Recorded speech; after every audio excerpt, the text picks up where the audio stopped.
السلام عليكم ورحمة الله تعالى وبركاته. السلام عليكم. سو دواد أصحابته.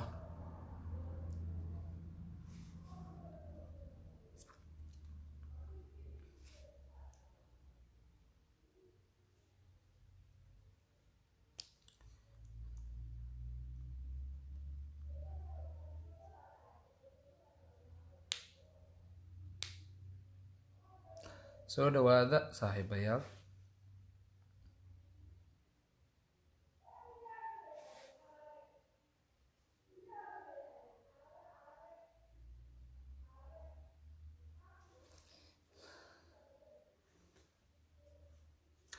سو دواد.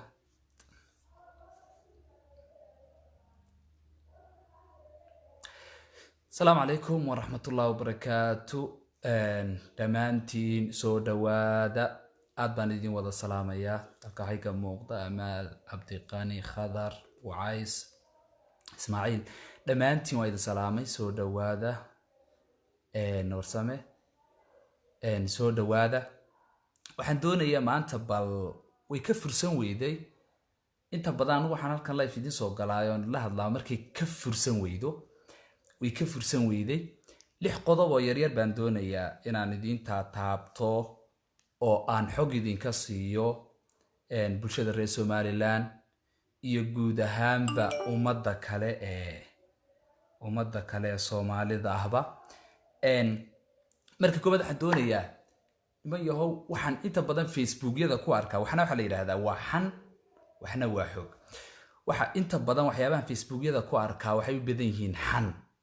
hatta dadkeena bulshadeena reer Somaliland oo kale waxyaabaha ay halkan ama isku difaaceen ama weerar ku noqdeen ama waxan sidoo kale qolyaha reer Soomaaliya dagaalka tooska ay nugula jiraana waxyaabaha ay inoo soo gudbiyaan waxan waxaan rabay markaa xog xan iyo xog weeyar kala duwan yihiin xog inaan idin ka siiyo horta marka koobaad guud ahaan xaaladda dalkeena haday tahay saadaasha siyaasadeena haday tahay aqoonsiga waxaan laga sheekeeyo haday tahay xiriirada caalamiga iyo diblomaasiyadda haday tahay xiisadan cusub ee Geeska Afrika ka soo aloosantay sidoo kale waxaan doonayaa waxyaabo yar inaan idin ka sheego imaatinkii farmaajo raali gelintii uu bixiyay iyo waxay daaranay damacan Ethiopia ee soo cusboonaaday siyaasadeena arrimaha gudaha ee Somaliland intaasan doonayaa isku duuban inaan xog yar oo bal kooban idin ka siiyo niman yahow khasa waxa noqonaysa waxaad hayso xog inaad la wadaagto bulshada kale mararka qaar adoon garanaynin ba sidaad la wadaagayso waayo anigu kale markaan suxufi ahay sidaan bulshadeedii haddana wuxuu gaarsiin lahaa haddana mihnadaydii uga ilaalin lahaa oo aan taydii wadaniyada ugu koobnaan lahaa taydii saxaafadan halkan iska soo dhigi lahaa kullu wax u baahan xirfad bay u baahan tahay marka koobaad waxaan doonayaa inaan idin ka warramo horta reer Somaliland qaar badan shaki baa ku jira waxay yiraahdaan iyo dalkii uu sii xumaanay waliba qurba joogto kale marka ay kula soo xidhay ku dhino xaaladii dalka ka waran dalkii sidee buu noqonayaa dalkii xaaladiisu sidee bay tahay dalkii mid baa horta idin sheegayay ilaa maalintan garaadsaday waxaan maqlayay maanta Somaliland ugu liidata ilaa maalintii aan garaadsaday waxaan maqlayay maanta Somaliland ugu liidata waan ku garaadsaday anigu laakiin waxaan aaminsanahay maanta dalkeena Somaliland in uu marayo marxaladii ugu quruxda badnayd meeshii ugu wanaagsanayd nolosha bulshada reer Somaliland ay marayso halkii ugu sareysay ugu quruxda badnayd ugu qiimaha badnayd ayaan horta guud ahaan marayna marka la eego kobaca ku imanaya dhaqaalaheena ganacsigeena wardeed dawladda iyo Muuse Biixi iyo siyaasadiisu waa u gaar oo wax isagu marba dawlad baa imanaysa inagu horumarkeena lama socdo dawladda timaada iyo wuxuu bay nagu soo kordhiyaan ama waxbaan inagu soo kordhin laakiin lama socdo saana ku sinaya ganacsigeena dhaqaalaheena waxbarashadeenu inaga dawladaamkeena dawliga kuma xidhna dawladda u baahannahay waxa weeye waa ta wadooyinka iyo ina waxaas dhisto hadii dawlad markay timaado wada dhisantiyo waxaas soo kordha saameyntii ay dawladuhu nolosha bulshada ku yeelan lahaayeen inaga dawladeenu kuma balaha imaatinkii farmaajo ugu horeysiinaya waxay ahayd riyo aad u layaab badan oo aad u cajiib badan iyo xan la buunbuuniyey waxbaa ka jirayo isku daygu wuu jiray anigu waxaan qabay marka ugu horeysa waxaan qabay in aan waxa la findicilka soo hadal qaadistiisa findicilka laba nin baa isqabsado findicilku ma xalaal baa mise waa xaaraan nin baa wuxuu ku jawaabay soo hadal ninkii la isku leeyahay garta soo hadal qaadistiisa ba xaaraana waxaan u arkayay in la soo hadal qaado oo la yiraahdo farmaajo Soomaaliland nimanaya inay tahay wax aad u xaaraana inay gef ku tahay bulshadan inay gef ku tahay qarankan inay gef ku tahay ummadan markayga koobaad ba taasoo arkay in la soo hadal qaado oo la yiraahdo farmaajo imanaya Soomaaliland waxay ahayd marka horeysaba gef ummadda laga galay gef ballaaran oo ummadan laga galay bay ahayd waxay ahayd wax aan qabanin ummadan waxa u diiwaan gashan marka laga yimaado dadkan diiwaan gashanay qaramada midoobay waxa u diiwaan gashan xasuuqa Soomaaliland ka dhacay 86,000 oo qof inay ku dhinteen ma aha dadkii la laayay ee la toogtay ma aha dadkii la laayay dawladdu intii awood lahayd ay leenaysay ma aha dadkii la dhibaateeyay dhibaatadii SNM ka dhalatay inay SNM abuuranto dhibaatadii ka horeysay wixii dhacay SNM ka gilgilato dhan ma laakiin waxa qaramada midoobay u diiwaan gashan qaybteeda xasuuqyada 86,000 oo qof in la xasuuqay baa u diiwaan gashay halka ay inaga hay'adeena xasuuqyadiina ay u diiwaan gashan tahay dad nus milyan ku dhow haddaba hadaynu taa dunida raacno war 86,000 ee qof ee dhuntay oo dadkeena bulshadiiba 2 ama 3 ka noqonaysa horta dad bay ka soo jeedeen dad bay ahaayeen waxaad arkayseen muuqaalkii naxdinta badnaa ee laga soo duubay wiilkii dhalinyarada ahaa isagoo yar diyaaradii Hargeysa rushaysay markii ka tagtay geed deebla kaga daba tagtay iyo biyashiinaha ee hooyadii ku walaalihii ku dhex dishay ayaad arkaysay abwaan farxaan timacade aad baan ku salaamay saaxiib horta dad bay ahaayeen dadkaasina dad bay lahaayeen qodobka koobaad aan doonaya inaan bulshada u sheego madaxweyne Muuse Biixi Cabdi ixtiraam badan buu horta iga mudan yahay waana madaxweyne qaranka horta marka koobaad awood ma u leeyahay inuu farmaajo Hargeysa keeno waa su'aal aad u muhiim inaad marka hore isweydiiso awood ma u leeyahay asagoo madaxweyne qaranka awoodba uma laha ma awoodi karayo Soomaaliland baan idinka sheekeynaya dawladeedu ma aha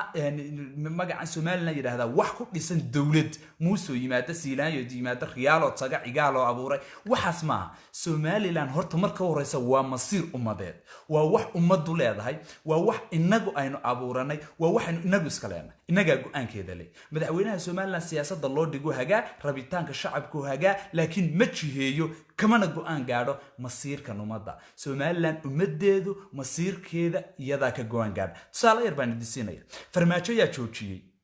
imaatinkii farmaajo yaa joojiyay ma qabo dawladiinay joojisay ma qabo Abiy Ahmed inuu ka walaacay bulshada reer Soomaaliland baa joojiyay qalinkooday ku joojiyeen afkooday ku joojiyeen wixii iyo wacdarihii ay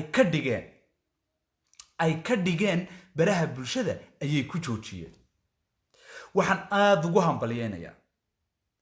dad badan madaxweynaha ay sugayeen laakiin anigu ma sugaynin qodbada madaxweynaha waxaan u sugaynin anigu Hargeysa xaaladeedana waan la socday waana dhex joogay waaqicigana waan arkay inaan meel farmaajo iyo Abiy toona iman karayaan aanay ahayn idinka joojiyay waxay taas ku tusaysaa madaxdeenu inay inaga baqato waxa la yiri Abiy Ahmed wuxuu yiri anigu 120 milyan baan masiirkooda gooyay madaxweyne Muuse ma waxaanu gooyn karinin 5 milyan oo qof ayaanu masiirkooda gooyn karnaa oo isagu jayn karin ma 5 milyan buu ka baqaya ha qaato soo go'aanka haduu doonayo farmaajo ha qaato laakiin waxaanu ogeyn 5 milyan ee qof inay yihiin 5 milyan oo ka tayo iyo quality badan 120 milyan masiirkooda gooyo inay yihiin 5 milyan oo dhiiran oo wax bartay marka laga sheekayo dagaalkii 77kiina inay yihiin 5 milyan iyagoo marka 3 iyo qiyaastooda ahayd kuwii Itoobiya wacdarihii ugu darna u geystay inay yihiin horta taas niyada ka maqnay marka koobaad waxaad ku niyad samaataan shacabka Soomaaliland ba masiirka Soomaaliland gooy qolada reer Soomaaliya waxaan u sheegayaa madaxweyne Muuse Biixi waa halgamaa waa nin u soo halgamay dalkiisa iyo dadkiisa waa nin qori u soo qaatay waa nin bahalkan u soo qaatay iska daaya hadduu maanta Somaliland yimaado mid doonaya in Soomaaliya lagu biiro hadduu xataa farmaajo madaxweyne ka noqdo farmaajo masiirka ummadda ee Somaliland waa go'aan shacab oo aad u adag dadka qaar qoriyay doonayeen wallahi billahi waxaan arkay indhahayga ku qabanayay qaar rabe hadduu farmaajo halka ka soo dego inuu qoriyo ku qaato nin suxufiya ayaan wada sheekaysanay dagaalka xataa saxaafaddu halka kaga jirta in ka sheekanay nin ka mid ah bahda saxaafaddu wuxuu rabay in markuu farmaajo soo dego anigu dema aaminsan inuu soo degi karayabe inuu mikrofoonka uu haysto ama kaamarada ta u dhow uu madaxa kaga dhufta ayuu doonay waa waxa ugu yar maca saxaafaddu horta halka kaga dagaalkaasi ugu jirtay awood uma laha waxaan qabay madaxweyne Muuse ku hambalyeynaya horta in uu yahay nin ixtiraama aragtidii shacabkiisa wixii aynu wacdari halka ka dhigay dawladeenu way ixtiraamtay waa ku deynay laakiin waxay xal la buunbuuninayay oo cadawga buunbuuninay marka horena madaxweyne Muuse nin intuu go'aan iska qaato oranaya kaalay farmaajo iyo hadduu Salebaan xataa ku yiraahdo gudoomiye Salebaan Maxamed Aadanna baarlamaanka iga ansixi oo baarlamaanka laga ansixiyo horta wixii yeel laha bulshada ma raali gelintiisii baan idin ka sheekaynaya war damiirkeena dad badan oo reer Somaliland waxaan arkay oo raali gelin qaadanaya oo leh raali gelinta farmaajo la qaato war ma 86,000 oo qof waa inta qaramada midoobay u diiwaan gashanay dunidu inala qirsan tahay ma dimashadoodii iyo meydkoodii iyo geeridoodii miyaa la qaadanaya ma 80 war xagee lagu arkay dunida qof intuu ku dilo oo xabad kugu dhufto oo dumarka kubsado oo dhaco oo hantidaada dhaco yiraahda raali noqo naasiga yuhuuda raali noqo ku oran laha oo raali qaadan laha raali looma qaato dhimasho waa qirisum farmaajo waxaynu uga baahnayn waa qiris uu qiray adduunkuna markaa uu dafirsanaa wuu qiray baan uu taas u arkay xasan sheekh maxamuud oo ka horeeyay si qurux badan buu qiray xasuuqina tahay buu ku sheegay wixii dhibaatada dhacday buu sheegay mashaakilkii mushkiladii oo dhan buu sheegay wuu qiray qisayr baan idin ka sheekaynaya ma iska dhaaf in laga raali noqdo ama la iska cafiyo 86,000 oo qof oo dhintay dad baa yiraahdo Hutuga iyo Tutsiguba Rwanda way isku dileen way iscafiyeen halkan Hutu iyo Tutsi ma aha halkan waa Somaliland waa dad muslima waxa weeye waa dad isku tagay Hutu iyo Tutsigu dad isku dal bay ahay inagu isku dal mayno ahayn isku dadna mayno ahayn aabana inama wada dhalin waxaan idin ka sheekeynay hal qiso waxa iska dhaaf in laga cafiyo wixii Hargeysa ka dhacay iska dhaaf wixii laga cafiyo wiilkii maanta dhawad hooyadii aabihii wixii loo geystay qaraxii diyaaradii ku rushaysay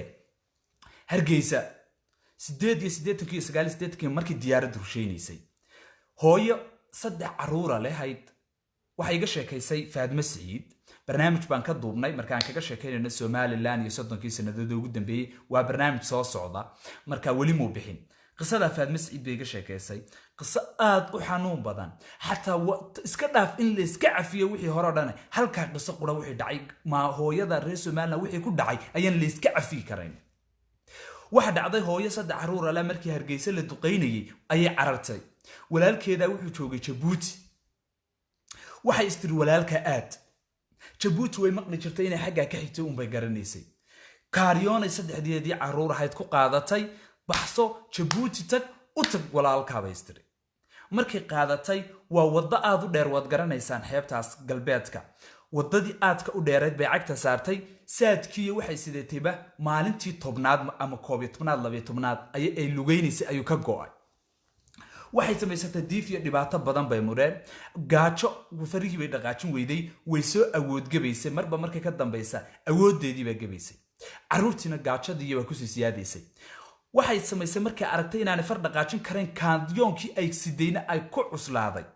ee kaariyoonkii ay sidee hooyadaasina uu ku cuslaaday waxay samaysay ilmaheedii kii ugu jilicsanaa islahayd kana iminka naftu ka baxaysa ayay dhigtay geed hoostii bay kaga dhaqaaqday ilmihii siday labadan kale noloshooda u badbaadiso markay dhaqaaqday haddana muddo kadib way awood dhintay labadii caruur ahaayo kaariyoonkii way isla kaxayn weyday kii ku xigay islahayd kana sii liita wada kale dhigtay way ka dhaqaaqday cunto ma haystaan marba jidka waxay ka helaan ee ka bahalkeystaan ee dhiriya ah bay mala cunay waxa dhacday ilmihii labaad halkaas ay kaga dhaqaaqday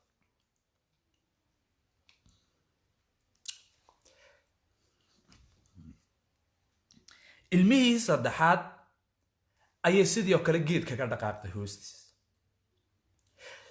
say nafteeda markaa ula baxsato saddexdeedii carruur ahaaba waxay kaga dhaqaaqday min geed hoostii kaaryoonkiina markii dambe way iska dhigtay xeebba waxaa laga helay iyadoo markaa dhacday oo dee noloshiina sii wadi kari weyday iyada maamadaas nolosheedii waa la badbaadiyey dhibaatada hooyadaas gaadhay keliya ma la iska cafin karaa that's it.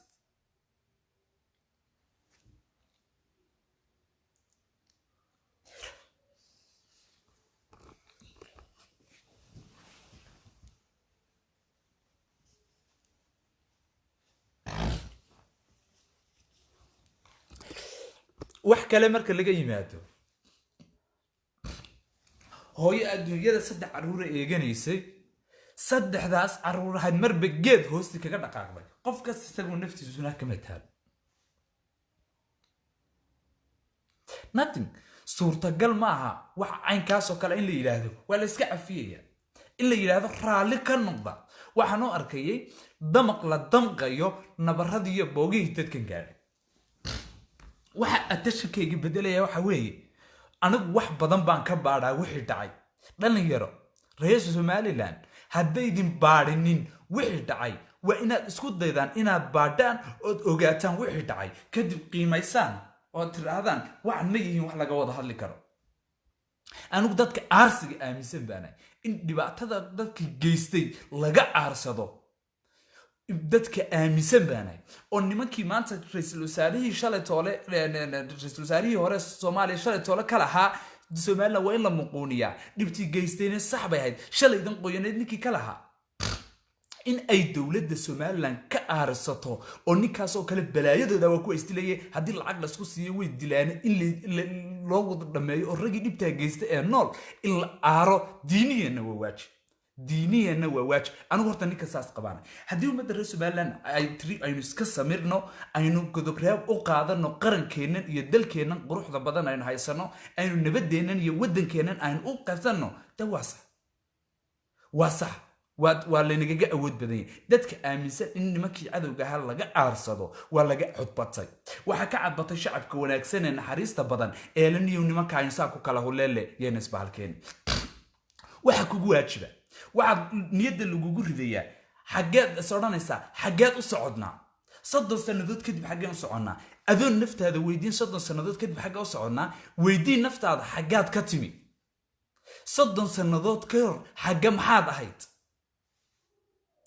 xageen u soconnaa 30 sanadood baan joognaa jaahilnimo aqoon miyaan inoo kordhaynin war 30 sanadood xagee baan horta ka nimi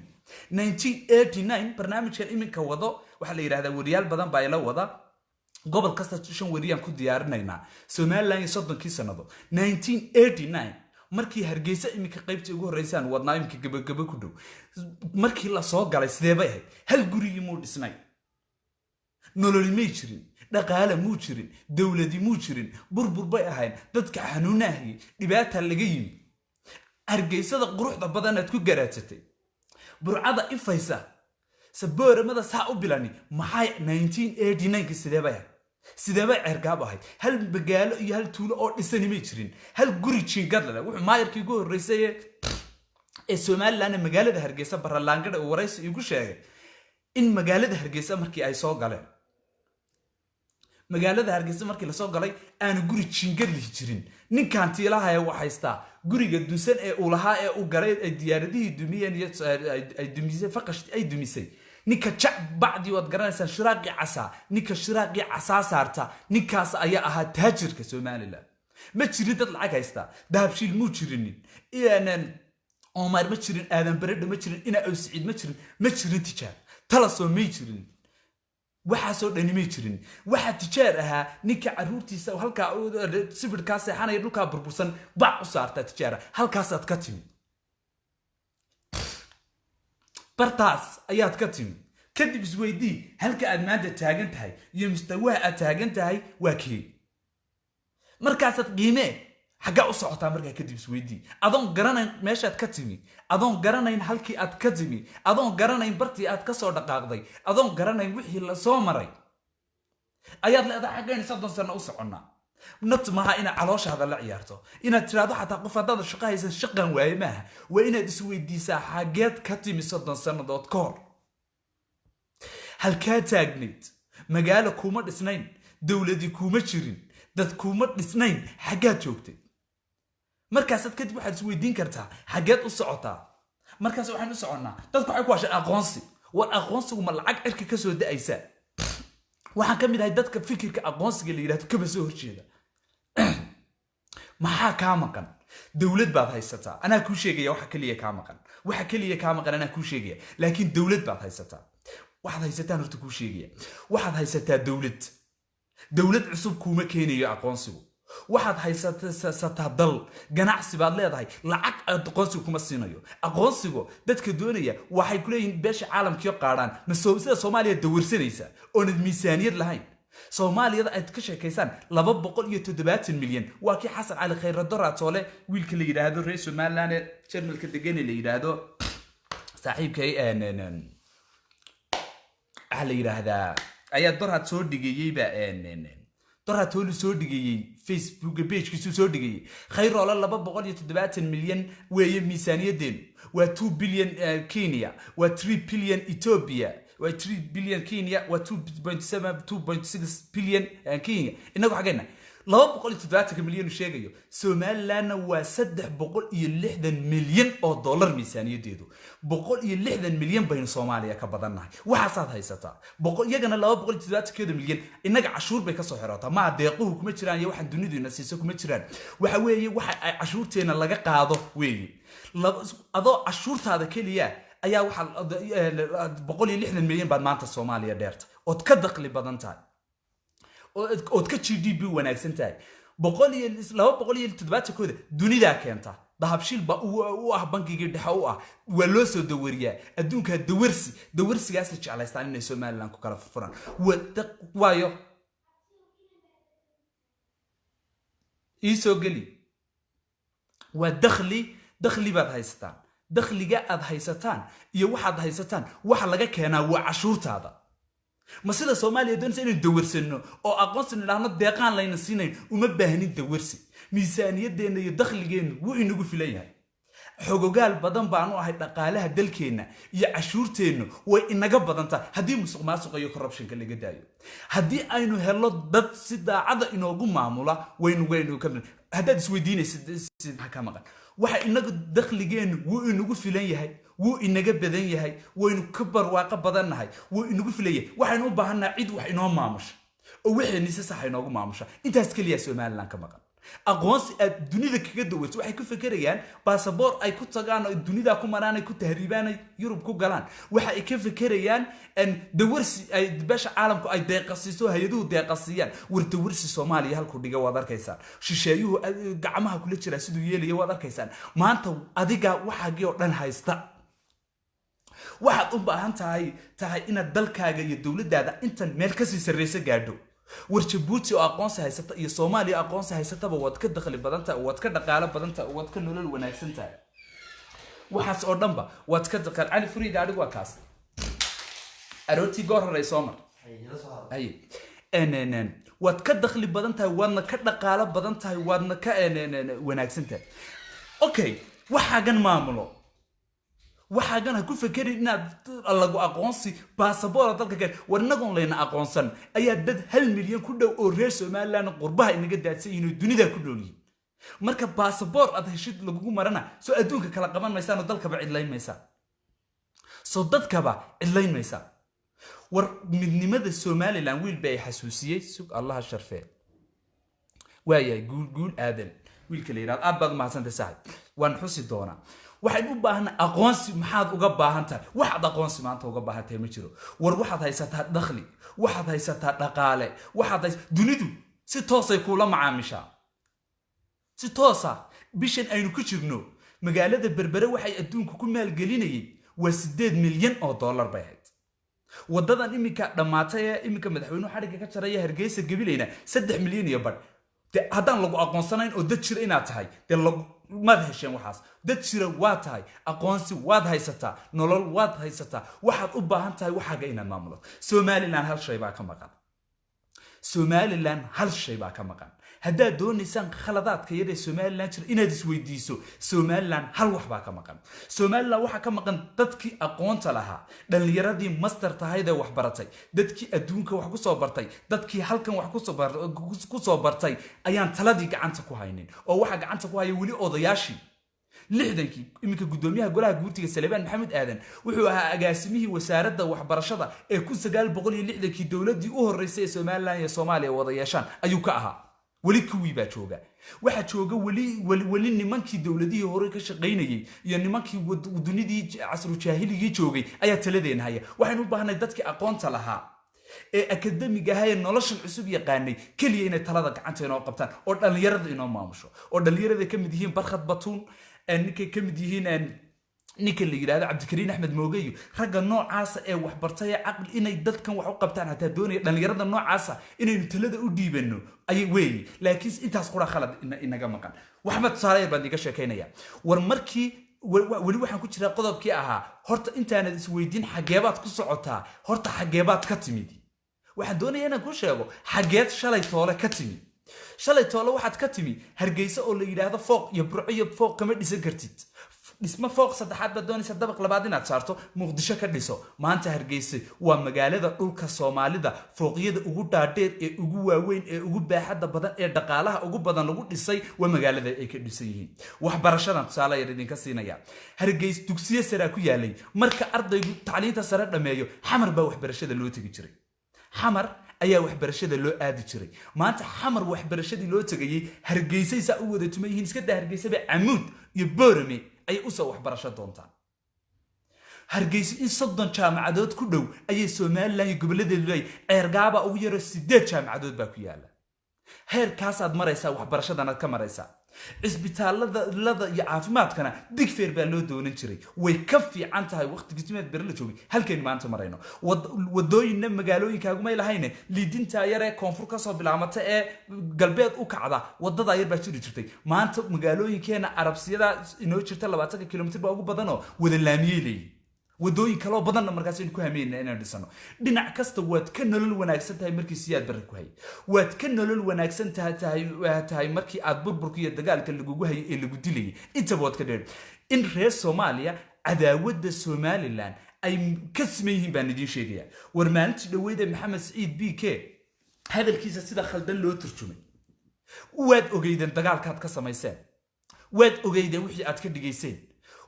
waxaan halkan ku hayaa imika oo barnaamij aan diyaarinayno Cabdifataax Saciid wiil reer Ingiriis reer Somaliland uu soo diray ilaa 20 fiideo oo rag taliyayaal soo noqday ku jiraan oo rag ra'iisul wasaarayaal soo noqday ninkii shalay hadlayo kale ay ku jiraan oo dhamaantood ku faraxsan oo doonaya in ay dagaalka saa u sii galaan oo saa u sii buunbuuniyaan oo ay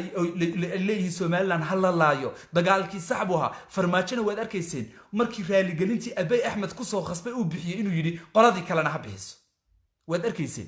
miyaad aragteen cidna argaraysay oo meeshan garayso ka hadashay oo tiri war muxuu ninkaas u leeyahay Somaliland hal xasuuqo miyaad aragtay kii lahaa dumarka waqooyiga jirkooda ka ganacsan jiray markii waqooyi joogeen si bare gaadhiga u wada jiray iminka aqoonyahanka ay ku sheegaan markuu lahaa in xuush markii uu lahaa miyaad aragtay iyagoo ka dhiidhiyaya miyaad aragteen marka ay leeyihiin kii gudida wada hadalka ku jiray ee laha sax bay ahayd in la laayo miyaad aragteen iyagoo ka dhiidhiyaya hadaba calool jileecan iyo qalbi nugeelka kugu jira waa maxay way isku raacsan yihiin cadaawada way isku raacsan yihiin dhibaatadaada way isku raacsan yihiin mushkilayntaada way isku raacsan yihiin burburintaada way isku raacsan yihiin baabi'intaada maxay ka xun yihiin waxay ka xun yihiin noloshaada waxay ka xun yihiin horumarkaaga waxay ka xun yihiin inaad ka dhaqaale badan tahay oo ka dakhli badan tahay oo ka horumarsan tahay oo ka guul badan tahay ayaan say inaga caqabada in haysataan ku sheegaya waxa way inaga tafaraar ku kala jirna Ciro iyo Muuse Bixi iyo Faysal Cali Waraaba ina kala qaybinaya in waxay dhahan dadku reero inama kala qaybiyaan reero maqaaxiya markaynu joogno magaalada markaynu joogno asxaabta markaynu wada soconayno wada walaalayno nahay siyaasadan ayaa la doonaya in lagu kala qaybiyo waasna siyaasad cadowga gacan weyn ku leeyahay maxaa ku diiday marka Soomaaliland la yiraahdo inaad madaxa la soo kacdo marka kulmiye la yiraahdo hadaa doonto inaad xanaaqdo marka wadani la yiraahdo hadaa doonto inaad cadhooto marka ucid la yiraahdo hadaa doonto inaad dagaalanto laakiin marka Soomaaliland la yiraahdo maxaa ku diiday inaad ka midaysnaataan oo dhamaantiin aad ka midaysnaataan qarankiina inaad wadan fiican heshaan waa inaad ku kala qaybsantaan guul baad doonaysaa guusha waxa loo marayaa dariiqan looma maraya dariiqana loo maraya laakiin ma aha inaad ku kala qaybsataan inaad guul gaadhaan ma aha inaad ku kala qaybsataan inaad horumar gaadhaan ma aha inaad ku kala qaybsataan inaad nolol fiican oo qurux badan heshaan laakiin waxa inaad ku kala qaybsataan maalinta doorashada gaadho war maxaa dunida aad arkaysaan intiina badan halkan dabanaysa waan hubaa in badan qurba joogay inay ku jirtay maxaa wadamada idin aad ku nooshiin qurba joogay weydinka arkaya wadamada aad ku nooshiin maalinta doorashada la galo ololo wuu dhamaadaa ilaa sanadka dambe marka doorashada la gaari ololo bilaabma maxaad 24 saacadood ololo ugu jirtaan maxaad 24 saacadood xisbiyo uga sheekaynaysaan maxaad 24 war madaxweyne marka la doortay maxaa looga aaminsi laayay oo loola xisaabtami laayay sanadka ugu dambeeya loo xisi kari laayay waxaas u khalda uma qalmo ninkan inuu madaxweynaha deena garida maxaynu 24 saacadood doorashiyo muran been ku dhaafsan dalkeena caqabada haysan idin sheegay madaxweyne kasto yimaada sababtaanu ka dhaqaaqayn haduu cir yimaado haduu Faisal yimaado sababtaan ka dhaqaaqayn baan idin sheegaya musabixi maanta dalka yimid waxay ogtihiin in badan aad ku dhaliishaan inaan waxba qaban maanta yimid dalka doorashadii baarlamaanka khilaafkeedii baa taagnaa cagaha la is haystay khilaaf baynu ka bixi weynay labadii sano iyo barkii uu joogay khilaaf baa soconay khilaaf baa dabada loo hayaa khilaaf buu inoo dhiibaya bilaayo inoo dhiibaya dabadna madaxweynaha wuxuu waqtigu ka dhacaa iyadoo la is khilaafsan yahay madaxweynayaasha wuxuu waqtigu ka dhacaa iyadoo khilaaf dagaal lagu jiro maanta hal cadow baa leeyahay war ku ninka damiirka dhintay ee ninka dalka dhintay saddex qodob baan idinku qodobaynay inaydan Soomaaliya lagu soo hadal qaadi karayn saddexda qodob ee aan Soomaaliya lagu soo hadal qaadi karin waxay tahay kow waa meel burbursan oo baaba'san oo ninka ku xoog weyn yahay dilo oo 3 jirada iyo 8 jirka iyo 7 jirka iyo 2 jirkaba lagu kufsanayo waa dhibaatada noocaasa halkan kufsi kama dhaco laba waa meel aan lagu nabadgelayn oo la isku dilayo oo la isku baaba'sanayo oo qarax iyo balaayo ka dhacayso maalin walba 100 qof ku dhiman waad ka nolol wanaagsan tahay war hadaa doonaysaan inaad meel ka fiican Soomaaliland aad gaadha inagu dara Ethiopia inagu dara Djibouti dalalka dhisan inagu dara laakiin inaad soo hadal qaataan meel baaba'san dad aan jirin nolol kama jirto dad kama jiro aqligooda iyo IQ-goodu waa dad aad u hooseeya sababta aad markaa dalkaaga aad horumarkiisa uga qayb qaadan laadahay sababta aad u sugayso Musabix inuu ku noqdo nin ku haga oo isagu ku haga maxaad adigu falaawar ka dhigay maxaa adigu ka dhigi waayay inaad noqoto qof dadka haga umada haga maxaa adiga ka dhigi waayay Ethiopia qorshahay doonaysaa hadaba aniga yaan la isku ceebsan maayo Ethiopia waa dawlad weyn oo 120 milyan joogan waa bilaabad bad ma haysato Ethiopia damaca waqtigan ku jira waa inay bad hesho dufcadii ugu horeysay ee ciidamada badda ah oo 2 ayaa u soo qalan jabiyay oo dalkeeda imika jooga ku soo noqday intii la socotay daawanaysa wararkii u dambeeyay waxay leedahay ilaa 4 markab oo badda ah oo dagaala waxaan ciidamadan yay u soo tababaranaysaa yay u doonaysaa farmaajo waxa la leeyahay oo diblomaasiyiinta ku sabab ka sugan ee Soomaalidu ay sheegayaan farmaajo wuxuu kula heshiiyay in badda saylac ay qaataan isaguna uu Soomaaliland soo gacan geliyo farmaajo waa qurba joog dawanin dhaqan celiso ma garanayo waqtina kama hayo Soomaaliland waaqicigeeda iyo xaaladeeda ma garanayo Facebookyada dadka iska maagayo dagaalka ku wada jirun buu arkay laakiin xaqiiqada dhabta ah ee reer Soomaaliland ma garanayo isaguna wuxuu doonayaa baddi Kenya wuxuu ka cararayaa Kenya badda Soomaaliya ee koonfurta qaramada midoobay Kenya ku wareejisay inay nabad ilaalin ka noqdaan oo ay Kenya ilaaliso ay ka noqdeen dabadna wuxuu yiri farmaajo uu leeyahay ku saxiixaya abeeyow inaad badda Soomaaliya idinku ilaalisaan intay Soomaaliya gacanteeda isku taagisaan taa bedelkeedana inaad ka dhigtaan Soomaaliland noo soo gacan gelisaan Ethiopia waqtigii uu joogay Hayle Maryam ninkii ka horeeyay iscasili jiray ka horeeyay Ra'iisul Wasaare Abiy Ahmed dawladdiisa ilaayay waxay u soo bandhigeen oo bareer ahayd in la siiyo saylac la siiyo oo ay ka samaystaan saldhig badda saldhig badda marka la siiyo waxa ku xigta dekad yaro ay ku soo xidhaan maraakiibtan ka sameynayna waxa ku xigta inay qaataan farmaajo wuxuu doonayay inuu dhulkaasi laakiin dadkan dhulkan ku nool ma garanayo awoodooda ma garanayo waa aqoon darro u geynaysa oo ma haddad ay qaadan karaan laakiin se dhibaatada haysata waxa weeye wuxuu doonayaan inay qaataan iyaguna bad bay rabaan Soomaaliya waxay leedahay baddi baan idin saxaynaa markii qaramada midoobay ku wareejiso nabad ilaalinta badda xeebta Soomaaliya ay ku ilaaliso Somaliland lama wareejin inaga gacanta ku haysana dabadna tii Somaliland ku darsadaan doonayaan dabadna saylac Ethiopia ku degaan dabadna halka hadii doonaan qaataan yaa ka qaadanaya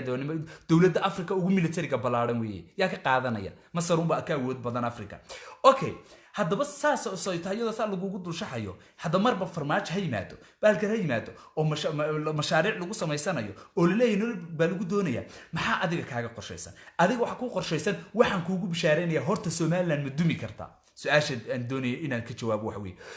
war wallahi oo billahi oo tallahi labaatan jir baan waataan caafimaadkii nolosha waaya Somaliland inaan dumi kar waxaan aaminsan Afrika haday burburto qaranka ugu dambeeya inuu noqonayo wardad waaya arag ku ah dhibaatada wardad waaya arag ku ah dagaalka wardad waaya arag ku ah colaada wardad dadkoodii la laayay ayaa halkan ku nool oo qorina garanaya Soomaaliya qarax bay taqaana laakiin qoriga ma taqaano halkan waxa jooga dad garanaya sida loo dagaalamo wali waxa nool oo taagan kuwii siyaad bariya dawladda Afrika ugu lacagta ku daray ee dilay ee straska Nigeria markuu ugu dhimanayay kuwii sababay kuwii burburka iyo baaba amaanta ay joogaan Ilaahay ku ciqaabayo Ilaahay wuu Soomaaliya wuu ciqaabaya wuxuu ku ciqaabaya wixii ay geysteen wuxuu ku ciqaabaya ahad wasad reer Somaliland tusaalaan idinsiinaya inaad tiin dadka Soomaalida ugu wanaagsan baad tusaalaan nin askari iyo xaaskiisa dhirbaaxayay isagoo dreeska ciidan kasta waxa aad ka gubateen inuu ninkaasi dreeskiisa isagoo sita qarankan uu gabadh baaxo qayladii aad ka dhigteen waa tii sagi laga eriyay taliyaha ciidanka booliska isagoo u hadreewa waa tii la eriyay ummadda masiirkeena waad gooy kartaan dawladda haddii marka dhibaato dhacdo aad ka wada dhiidhidaan sankaasa dawladda kaga tuli kartaan waxa aad rabtaan inay idin gaadho waxa aad doonaysaan inay idin gaadho war aan qof kasta waxaad ku kala duwanaan kartaan oo ku kala qaybsanaan kartaan gobol anigu marka gobolada Soomaaliland noqoto gobolkayga Sanaag waan raacaya walaw aan suxufi ahayo yar dabrayso inta saxaafadda oo leey Soomaaliland way soo kaamida haw kala yacan laakiin Sanaag waan jeclahay deegaankaygaan jeclahay dadkaygaan jeclahay Somaliland nin kasta oo jeclaan kara laakiin waa inaan ka midaysnaa Somaliland aniga hadda doonto wax kasta waad iga soo horjeesan kartaa laakiin waa inaynu waxaynu ku midaysanaana waa inaynu qarankeena iyo dalkeena aynu ku ilaashano waa in aynu ku ilaashana oo dalkeena ku ilaashana war waa inaad cadawga iska dhicisa war wallahi hadii Somaliland burburto qaraxyadiyo balaayadaas inoo soo guuri doona Ethiopia ma bad qabayso hadii Ethiopia baqaha qura lagu baqa galiya taaso hadii Somaliland burburto 800 oo kiiloomitir oo xuduud bay Somaliland Ethiopia la leedahay hadii Somaliland burburto ma bad qabayso Ethiopia inaguna nolol ma helaysan ubadkiinuna wuu baaba'aya waxay noqon doontaa Siiriyada lagu dagaalamayo ee awoodda Turkiga iyo Qatar iyo Iran iyo Mareykanku la oranayo waad aragteen gobolka Ibn waxa ka soconaya ee la leeyahay dagaalku ay ku dhex dagaalamayaan awoodo ee dadkii Suuriyaanka ah ee shacabka ah ay ku dagaalamayaan wad taas kolumba u soo socota koton iyo 8 kun ee nabad ilaalina ee Soomaaliya jooga ee dumarka kufsanaya ee tacadiyadaynu aragnay ka geysanaya waxa doonaysa dal baad haysataan dad baad leedihiin dhul qurux badan baad haysataan dhaqaalaad haysataan nabad baad haysataan waa inaad wixii ilaashataan mid baan doonaya haddaba dadka taga war qofka halkan ka shaqaysan kari waaya mar kasta waan ka hadlaa qofka halkan ka soo dhixbixi kari waaya qofka halkan wax ka dhaqo kari waaya ayaa aamina dadka burbursan ee baaba ay reer Soomaaliya haduu u tago dawaarun ka Somaliland ugu liita doqonkeenu waxa uu ka qiimo badan yahay ka Soomaaliya ugu fariisan waxa ka sii fariisan doqonkeena waa sababta ay doqomadeenu iyadoo nolol ka jirin iyada oo dhalinyarada reer Somaliland sababta $600 iyo $700 Turkiga loogu biilaya waxa weeye doqomadeeni oo iyaga fariido u ah iyaga oo aan muqdisho nololi ka jirin iyaga oo aan jawhar nololi ka jirin iyaga oo aan jubbooyinka nololi ka jirin iyaga oo puntland ugu nolol wanaagsan tahay dhibaatada iyo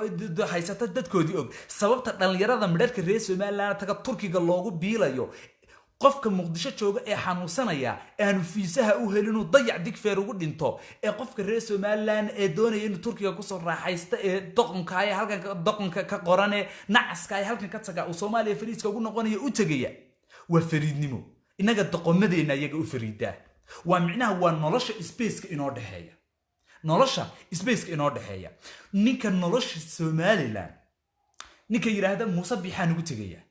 ka yiraahdo kulmiyaan ugu tagaya ka yiraahdo systemka socdan ugu tagaya waa doqon Muuse Bixi cod buu ku yimi ninka doonaya inuu rido kaale cod ku rid xoog lagu ridayo Muuse Bixi cod baa lagu ridaya far baa lagu ridaya far buu ku yimi ee cod baa lagu ridaya cod ayaa lagu ridaya codkiisaas ayaa lagu ridaya uu ku tagayaaye xamar oo tagto iyo cadow aad u tagto adeer Somaliland lagu ridayo haddaba dadka tagaan doonaya reer Soomaaliya badan ba halkan iga daawanaya waa kuwa halka ka hadlaya waxaan doonayaa dadka u tagaan doonaya inaan u sheego waxay yihiin dadka idin yimaada ee dhaqaalihiini Turkiga ku qaadanaya ee markii xamar tagaan kumanaanka $1,000 lagu soo dhaweynayo ee waxaad xaq u lahaydeen iyo noloshiini ni la siinaya waa doqomada reer Somaliland marka miyaanan oran karin sax ahayn inaan idhaahdo kuwa ayaa kuwa ugu fariisan Soomaaliya kuwa ugu fariisan Soomaaliya waa kuweena ugu doqonsan doqonka halkan ka shaqaysan kari waaya doqonka halkan nolol ka samaysan kari waaya doqonka halkan wax ka noqon kari waaya ee iska soo saari kari waaya ayaa Soomaaliya aada ummad Soomaaliyeed baan markaasuu intuu dhaqaalahoodana qaato Turkiga degaa markaasuu biil ku helaa midii baan idin weydiinaya waa kuma qofka magaca leh ee reer Somaliland isagoo Hargeysa magac ku yeeshay oo Boorama magac ku yeeshay oo Burco magac ku yeeshay oo Ceergaabo magac ku yeeshay oo Ceergaabo magac ku yeeshay Soomaaliya tagi ma jiro laakiin magaca muxuu yeeshaa markay halkan ka tagaan ee ay doqomada noqdaan ee ay nacasyada noqdaan awood waayaan ee xagga tagaan doqonnimada magac ku yeeshay waa doqonnimada magac ba ku yeeshaa dadka muuqaalada xunxun ee anshaxumada matala ee sexualka dunida magac maxay ku yeeshaan dhaqan xumo ay magac ku yeeshaan aqoon darro kuwana waxay ku yeesheen aqoon darro iyo doqonnimada reer Somaliland ku caayaan ayay horta magac ku yeeshaan dadka qofka Hargeysa wax ka noqon kari waaya ee nin kari waaye jira reer Soomaaliya waxa idin igula hadlin baan idin sheegaya idinka oo maanta dadkiina reer Soomaaliya Somaliland dhulkeedii taaka kama haysataan Somaliland dhulkeedii talaabo kama joogtaan dhibaatada dalkiina haysata waad ogtiin markaad iska daysaan qabiilkiiyo cunsuriyada iyo dhibaatada iska daysaan dhibaatada haysata waad ogtiin sidee dhaqaalihiina inama yaryar reer Somaliland inta Turkiga loo dajiyo ama ay Muqdisho idinku yimaadaan idinkoo baahan wixii ay u qaataan Somaliland waa tajiraysa haddii dunida oo dhan Somaliland dhabarka u jeedso oo cayda waa tajiraysa haddaad damiir leedihiin oo aad damiir leedihiin waxaad idinka idin taala inaad caydaan Somaliland idinma taala waxa idin taala doqomada reer Somaliland ee idin yimaada inaad xoolihiina ka ceshataan inaad hantidii ummadiina ka ceshataan war idinkoo Muqdisho ku baahan oo Baydhabo ku baahan oo Kismaayo ku baahan sidee lacagtiina inama yaryar oo reer Somaliland waxba ka noqon kari waayo dadkoodii ka soo cararayo hooyadoodii aabahood soo caasiyay sideeba idinka wax idin tari karaan waxba idin ma tari karaan ninka dalkiisa iyo dadkiisa wax tari wax idin taraya hantidiina ummadiina cunaya Somaliland way awoodaa inay idinkana doqomadiina inta aroorso idinku baabiso lacag idinku fangarayso oo ay dhalinyaro idin caydo idin samayso maxay u samayn laadahay dawladaha ayna lagu rido ayna lagu dumiyo dalalka iyo masiirka ummadana baraha bulshada iyo Somaliland laga caayo lagu bedeli karayo waxa reer Soomaaliya hawl baa idin taala waxa dhacday nin waxa la yiri islaam ba nin inan la yaalaha oo xaaskiisa reerkeedii la deganaa ayay xaaskiisa ka cabato hooyadeed uga cabatay iyada hooyadeed waxay ku tiri hooyo ninkaygu ima qanciyo nin dhamaystiranna maaha islaantii oo ka fakaraysa sideed u sheegtaa ood ugu tiraahdaa warde inanta nin u noqo ayay arooryadii waxay aragtay ninkii oo qori sito oo sii ordaya oo war hooyo maxaa kale geeleeni baa la dhacayo geeleeni baan aadaya waxay ku tiri hooyo adiga hawl baa ku taala geel adiga hawsha rag bay u taala dagaalkaasi adiga dagaal kale ku yahay hawl baa ku taala war qofka reer Soomaaliya hawl baa u taala inuu nabad hela u taala inuu dalkiisa dhista u taala inuu baqaraxayo dhibaatada ka badbaada u taala inuu hantidooda la dhacayo ee dhalinyarada reer Soomaaliland lagu laalushayo uu ka dhiidhiya u taala uma taalo inuu Soomaaliland caayo war nin hawl u taala hadal kuma raago nin hawl u taala hadal kuma raago ورنين حول أطالع هذا الكمر راجو حول بايدين تعالى إن النبض هشام بايدين تعالى إن الدلكين الدستان بايدين تعالى واحدين تعالى لعكتين اللي قول له شيء اللي يرد الرئيس مالان بيل كتركي قال له قصينا يقدر كواسا ولا على يلدي يلا رئيس مالان لعقنا كمان مقنع نقالوا يهرمرنا وي هايستان نولنا وي هايستان ما أنت جناحسك السومالي لان ينقالها السومالي لان هلك أمر يوين أجنه waxaas oo dhan oo nolola ayaa inoo taala marka nin ay dhibaato u taalo oo ay mushkilad u taalo sabab uu Soomaaliland ugu dhintay anu waxaan idin leeyahay inaad dadka reer Soomaaliland reer Soomaaliya ku soo jeesataan Soomaaliland idinka maqan xoolihiina ma cunno mana doonayno anoo calimaadiyana laygu laaluushi maayo lacagta qofka Muqdisho jooga uu ka baahan yahay lacagta ta dhibaatada dadka dayaca ka soo muuqda markaan daawado iyirtaalan idin siinaya marka aad daawataan TikTok-gan daawada markaan TikTok-gan aad u daawada markaan daawado dadka Muqdisho TikTok-ga ka soo gala dhalinyarada TikTok-ga ka soo gala Muqdisho oo malaha ka mid yihiin iyagana waxa ka soo galaan filaya iyagana qoladan la yiraahdo ciyaal school oo kale maxay school team oo kale meelaha TikTok-ga ku soo gala sandaqado meel jajaban meel dayac ka muuqdo oo daafuur iyo dhulkii Suudaantii la isku dili jiray aad moodayso dhalinyarada Soomaaliland TikTok-ga soo gashay wiilka yar ee dhalinyarada ay aad ugu mashquulaan Soomaaliland difaacay luuqadoodu kula hadlaa ma aytamo luuqadoodu kula hadlaaye suldaan iskama jiiro la yiraahdo marba meel qurux badan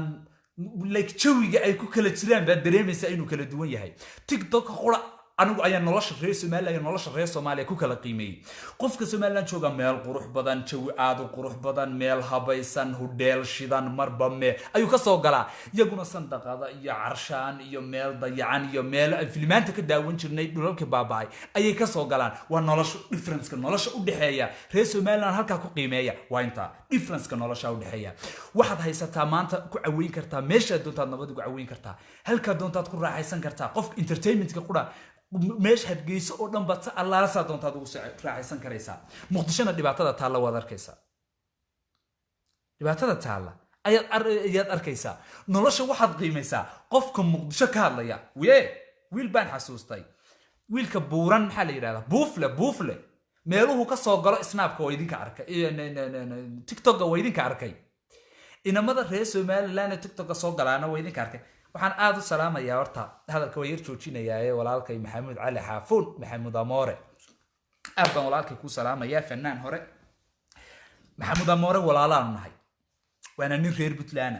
anaguna dhinac Puntland baan ka nahay waxaan walaalo ku nahay walaalnimadayada iyo qoyskayga Puntland oo kale qoysas badan baan ku leeyahay walaalaan nahay laakiin siyaasadda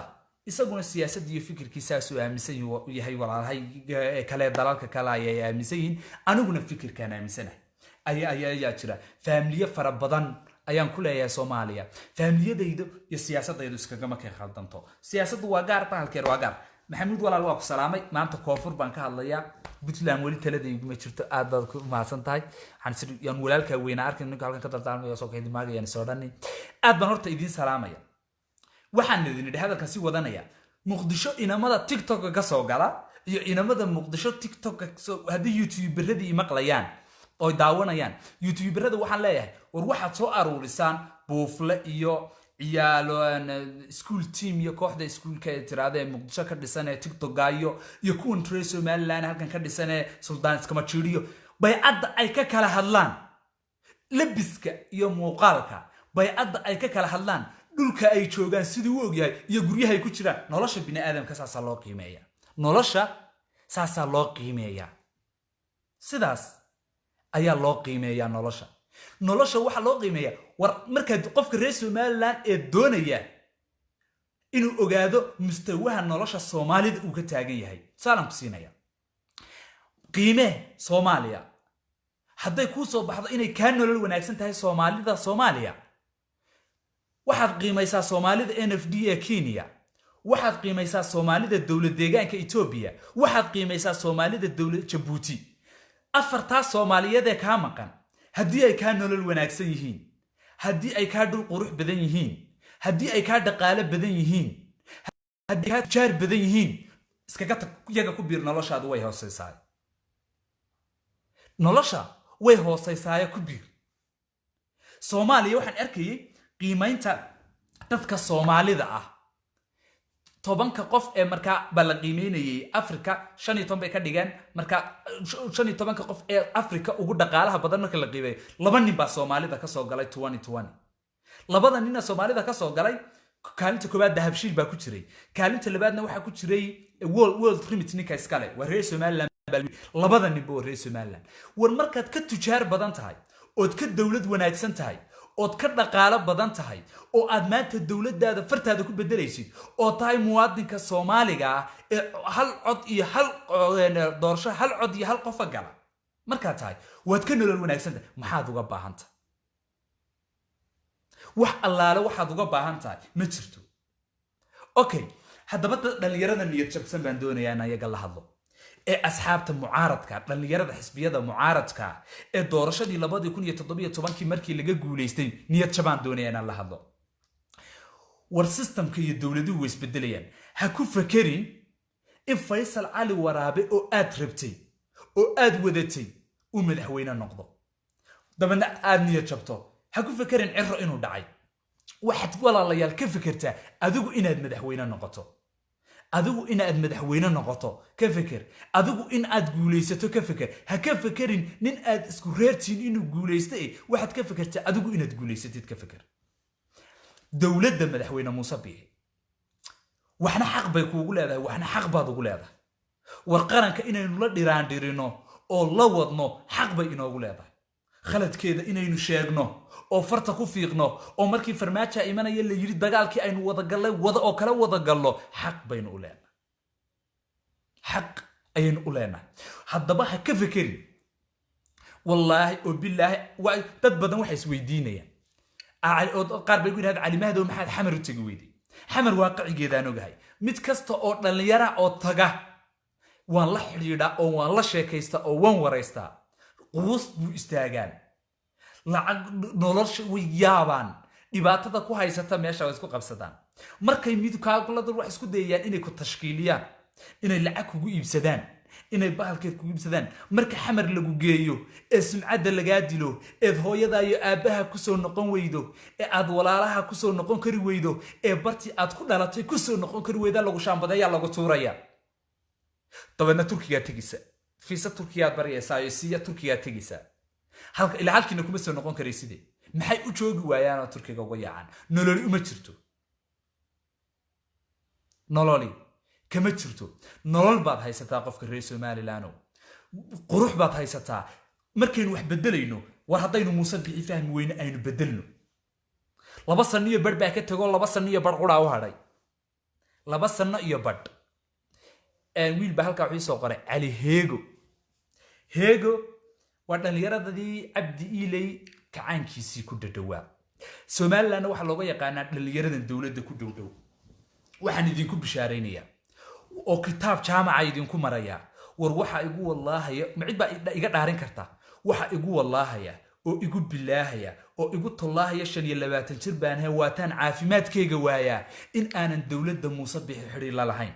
in aanan la shaqaynin in aanay lacag isiinin in aanan ku xidhnayn in aanan u tagin ba wallaah oo bilaa oo tolla ah war anigu dalkaygan jeclahay waan shaqaystaa oo noloshayda waan ku filanahay noloshayda dhaqaale igu filan dawladda kama bariyo siyaasina uma daba joogee walaal xirfadaydan kula soo baxaa kartidayda kula soo baxaa waan shaqaystaa kuma jiro dawlad heegadaad sheegaysaana سيسان الرجل لو شيغانا way ii dudaan maalin hore qoraal baan kaga soo hadlay war xiriir ila malaha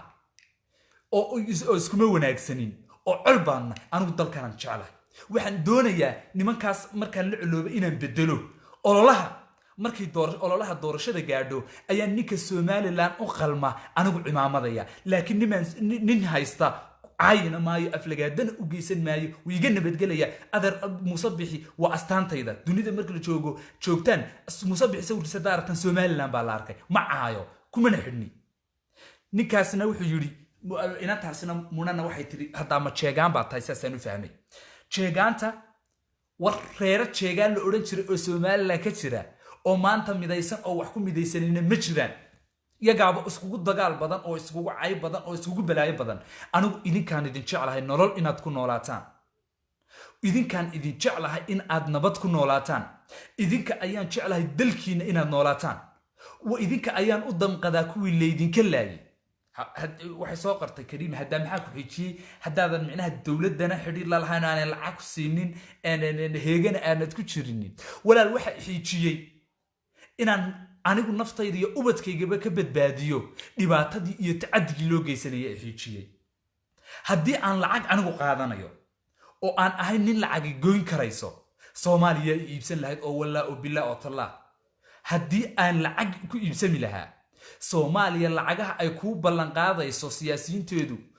lacagaha ay doonayaan inay kugu iibsadaan wallahi billahi haddaan 20 sanadood dawladda Muusabix la shaqeeyana inaanan heleen idinka ayaan anigu dalkayga in aan noolaado oo aan shaqaysto oo aan xirfadayda waxayga kula soo baxan jeclahay waxaan doonayaa inaan idinka aynu nabad ku wada noolaano ma doonayo ilaa haddii la laaluush Muuse na laaluushayo de adeer farmaajo ka laaluush badan inaan kan casab bidaarta leh ay adeegsadaan khadar la yiraahdo ka laaluush badan laaluush adeer nama jarayo nolol haday doonaysana 17 jir baan ku shaqo galay hooyada iyo aabahay 17 jir baan kaga maarmay in ay biiliyaan oo berisiyaan aniga farmaajana ima biiliyo Muusana ima biilaye qofkii Soomaaliland u hadlaa kuwa mooda inuu cidi dawlad lacag siiso war dawlad lacag nama siiso mana doonayno kamana qaadanayno waan la soo baxnaa waxaan doonayno waxaanu shaqaysan karayna in xuduudayada iyo aqoontayada iyo khibradayada ku shaqaysan wax ka badan nama siinayse dalkeena aynu laashano cadawga aynu iska dhicino horumar aynu gaadno aynu guuleysano oo dalkeena iyo dadkeena ma dhisano ما فهمني دلكينن iyo dadkeena aan dhisano war maanta Somaliland wallahi billahi tallahi qurba joogow dadkiina qurba joogta baan sheegaya miyaad waligiin aragteen $30,000 bil ma idin shaqaysan 1 month kaliya $30,000 ma idin shaqaysan Somaliland marka joogto haddaad ka shaqaysato iyo haddaad ganacsi ka abuurato waxaad awood u leedahay inaad $30,000 aad bishii ku xisaabtanto inaad ku xisaabtanto dhaqaalaha dalkaaga yaala nolol baa taala qurba joogtu marka xaggan ka soo shaqaystaan ganacsiga iyo dhaqaalaha ugu badan waa kuwa leh way yaabaan waxay ku oranayaan qurbaba ma anaga intaas oo sano ku maqnaan lahayn haddaan moodayno lacagta halkan taala ee aad ka shaqaysan karto Soomaaliya duni ma taalo Soomaaliya waa dhul burbursan waxaan sheegayaa qurbaha ma taalo ما فهمتين waxaan aaminsanahay walaal dalkeena inaan dhisan karno waxa Somaliland caqabada in haysataan idin sheegaya Somaliland caqabada in haysata Soomaaliya mid baan u qiraya hal mid baan Soomaaliya u qiraya Somaliland hal mid ayaan u sheegaya Somaliland inaga waxa maanta inoo talinaya Muuse Biixi waxa wasiir u ah Maxamed Kaahin baa wasiir u ah oo jabhadii dagaalameysay kamid aha like Muuse iyo Maxamed waa halgamaayo madaxweynayaal way noo noqon karaan waa halgamaayo iyo raggan kale jooga laakiinse dadkii aqoonta lahaa waa inay xilalka u baneeyaan waa in dadka aqoonta leh ee dadkan aqligooda maali karaya ee wax inoo qaban kara inaga dhalinyaradeennii masterta ahayd ayaan gacanta ku jiray markaad wasaaradaheena tagto odayaal baa fadhiya lagu oranayo waa khabiiro wasaarad walba khabiiray leeyihiin imsaad ka shaqaynaysaa 38 sano adeer imsaad ka shaqaynaysay adeer 45 sanadood معناها دلنيردي waxbaratay oo kaliya ayaa inaga maqan systemka Somaliland barwaaqo ku gaari karto marka anigu waxaan doonayaa inay odayaashani meesha ka baxaan dhalinyarada waxbarata inay hogaamiso ma doonayo inaan Soomaaliya ka soo caytamo ama qurba ka soo nacnacleeyay waxaan doonayaa inaynu horseed u noqono dhalinyarada masterta ee waxbaratay inay talada dalka inoo qabato war waxaan kuri wasiiradeena iyo odayaashan in hogaaminaya ee aan dunidii casriga ahayd la jaan qaadi karayn ee aan tiknoolajiyadii la jaan qaadi karayn ee aan horumarkii la jaan qaadi karayn inaynu bedelo dhalinyarada ku bedelo qodobkaas qura weeye fikirkaan ugu qaba haddaba ay ku bedeli maynay nin dhalinyarada inaynu dhiiri gelin ku bedelayna Somaliland maanta dhalinyaradeena aqoonyahanka hadday gacanta ku qabato jannaynu gelinayna janno inta qura leeyna dheeriyahay adduunyadu waxayna dheertahay Abay Ahmed oo iminka wax soo bartay oo maalin dhaweyd PhD qaatay dhowr sanadood ka hor markii ra'iisul wasaaraha laga dhigayo PhD qaatay walaal hogaaminaya laakiin innagana waxayna hogaaminaya madaxweyne Muuse Bixiyo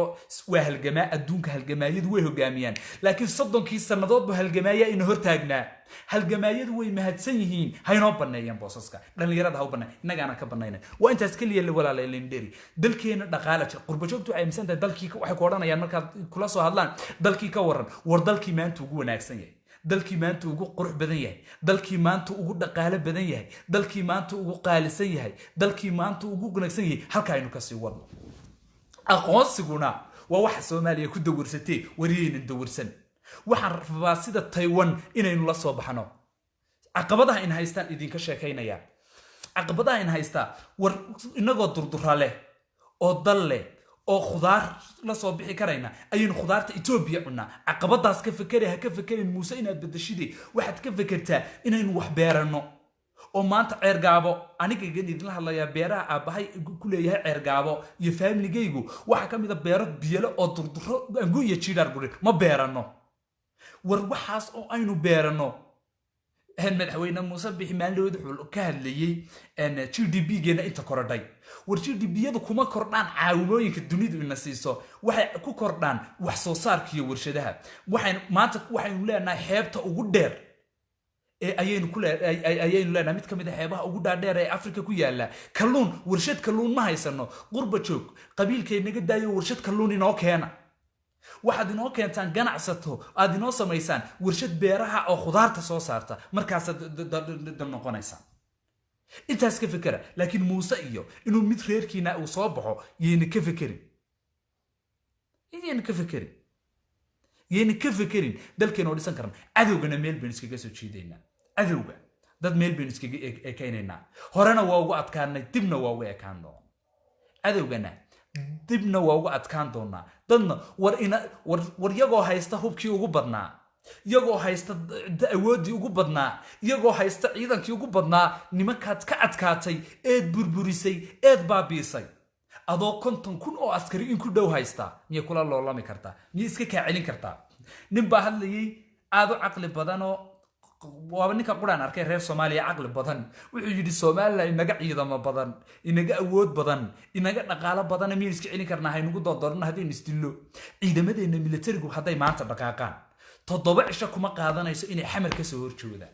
wallahi inay xamar ka soo jeestaan 7 days kuma qaadanayso waxaynu haysanaa dhaqaalihii aan dagaal ku gali karno waxaynu haysanaa dhaqaalihii ciidankii dagaalkeena gali kariyay waxaynu haysanaa khibradii maxaad uga baahan tahay inuu dalkaagu burburo ama cadowgu burburo war Soomaaliya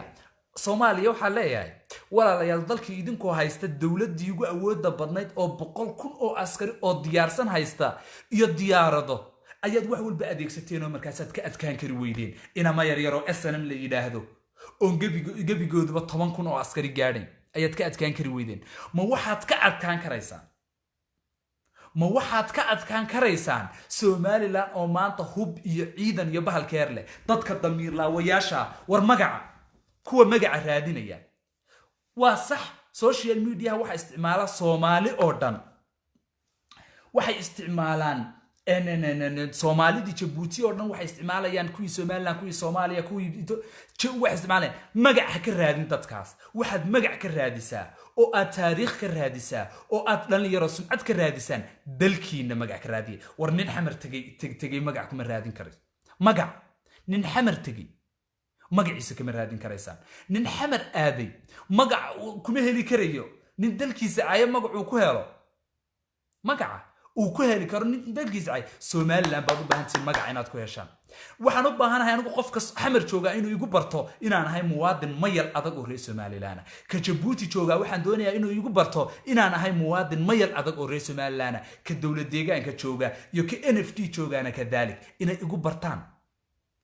ayaan doonayaa laakiin inay igu bartaan anoo iska dhaadhicinaya war fanaaniin ba afka waxay ka dhawrtaa waxay ka dhawraan afka Somaliland shacabka Somaliland waayo waxay leeyahay taageerayaal kale aan xagga ku leenahay fanaanka xuduuda male war fanaanku waa ninka dalkiisa haga ee dadkiisa horumaraya ee u heesa ee u qiirooda ee wixii dhacay dareenkooda ka turjuma kaasa fanaan صدح شلون يساد مودة يصير هالك إنه وحكي شيء حي أو كله وحن سكت لسيا سومالي لو ما بعنا منا بلنا واقو قاضينا وحن وضنا إمينكا أو أن دونينا أو أوضنا إن أين صارنا أرنتي ولي بقرب شوق ونكسنك عاد نوقع عاونا يسا فنانين عاد إذا كنا رئيس مالنا وشعلاتان بان صارنا dalkooda iyo dadkoodana u dhiidhiya heesohii dareenka lahaa ee turjumayseen iyo meelaha idin xanuunaya idin xoqxoqa fanaaniintaas iyo kooxdaas la dhisaya waa la soo saaraya suxufiyiin mayal adag oo dalkooda difaaca oo magac iyo sumcadooda meel la gaarsi oo la fangareeyana waa la soo saarayna labadaas qodobba Allah hadaaya qurbajoog wanaagsan ba ila soo qaaday inay fangareynayaan inay dhisayaan waninkii doonaya magac inuu noqdo fanaan noqdo kaalay fursadna waa ku haynaa kaalay dadkaaga u hees kaalay dalkaaga u hees kaalay magac ku noqo war hadii nimankan maanta mujaahidiinta ay qori qalankooda ku ileeyeen kaalay qori qarankaaga qalin mikrofon kaalay gaadhka kaga hay mikrofon kaalay gaadhka kaga hay kaalay gaadhka kaga hay kaalay mikrofon ama suxufi ah ama fanaan ah kaalay qaranka kaga hay taas loo baahan yahay bal waxaan ku qaadaynaa in sanadkan 2020 aan leenaga macaashi doonin hadad aaminsantii social media dawlal caybal aadradaan social media aan ma leenaga gaadkaada waa cayb dadkeenu waxishoodan reer Somaliland de ma caytamaan reer Somaliland dadkeenu ma caytamaan waa dad xishooda waa dad dhaqan leh de ma caytam karaan nacay laakiin imika kuwa caaya waynu sameyn doonaa kuwa layfafka u soo gala oo caaya oo la qasta iyaga waynu sameyn doonaa de وين أصلاً دونا كولا قصة لكن دت كأنه دبعتنا إنها يستها معي تنو واحد صومالي هذا درتي لكن كحنا يوتيوب كلا قشة كين وحيابان كفانو أنا يقول دي رجلي إن أن سومالي لان دلت سي هذا سيج على ذو حكم ذا دت كصومالي ذا يوتيوب كعي تما كوا هي سهل لكن حمضة يعش حمضة صارة إن أنا في سومالي لان هين